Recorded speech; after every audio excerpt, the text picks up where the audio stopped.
SOS mode means your iPhone can't connect to the T-Mobile network for regular calls and data, only emergency services. You'll see SOS in the top right corner.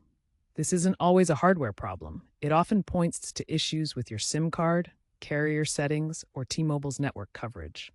T-Mobile's network relies on shared spectrum, which can cause coverage gaps. If your iPhone is stuck in SOS mode, it means it can't connect to a viable cellular network and will prioritize emergency services.